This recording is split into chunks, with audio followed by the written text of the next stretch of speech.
का हो होने पे बतियावता ये जान आई तोहरे रास्ते से आवता नहीं तनी एक बार खिड़की से झांक दिया मन करेजा हमार गदगद हो जाए। लड़का कहत ए रानी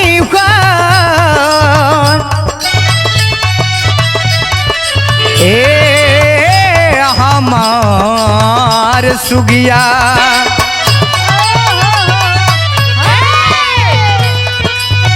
ए हो करे जा मन राखी दना हो ए हो करे जा मन राखिया हो बहुत अच्छे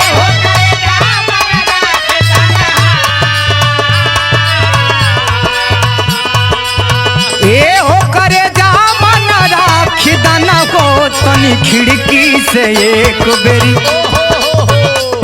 तनी खिड़की से एक बेरी झांकी दाना हो तनी खिड़की से एक बेरी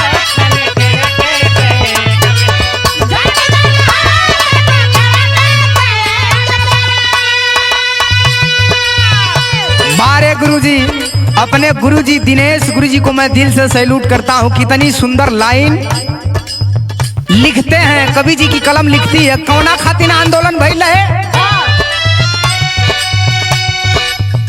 पानी ना पिए देले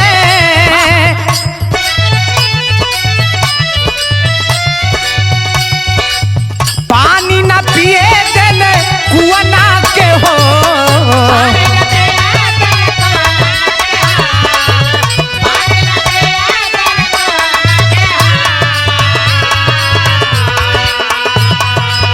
पानी ना पिए देले कुआं ना के तनी दूर करा दलित बा तनी दूर करा दलित हाई मुआना के हो तनी दूर करा दलित हाई।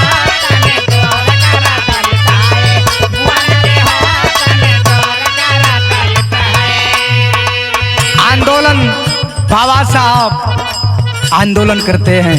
बारे बाबा साहब आंदोलन ये तरह होला। आज तो लोग सड़की पे उतर जाता, कहीं लाठी चार्ज हो जाता, कितना लोगन को मुकदमा दर्ज हो जाता, लेकिन धन्य है मेरे बाबा साहब आंदोलन करे खातिर पूरे गांव के औरतन के पूरे गांव के लेके जाके वही 14 तालाब समय कमन रहल अंतरा में कहे खेल भैले महाड़ी में भैले महाड़ में जब भारी आंदोलन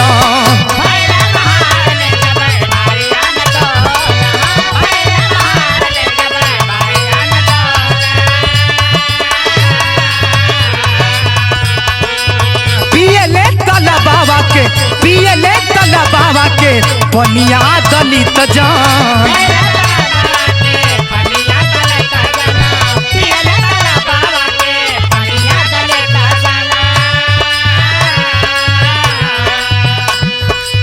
बाबा साहब दूर कैले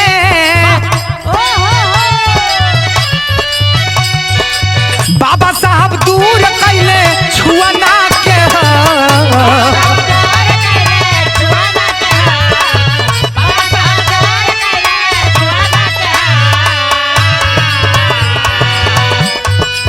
बाबा साहब दूर कैले छुआना के हो तनी दूर करा दलित हाई तनी दूर करा दलित हाई मुआना के हो तनी दूर करा दलित हाई।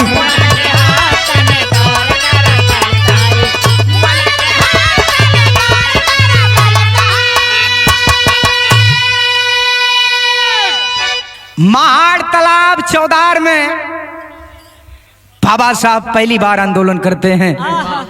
आंदोलन भली भांति सफल हो गई। वहां का शूद्र के दलितन के पूरे बहुजन समाज के पानी पिए का अधिकार मिल गई ले बाबू। सोचे वाली बात है कि जौने नाली को कुत्ता बिलार पानी पी सकत रहलन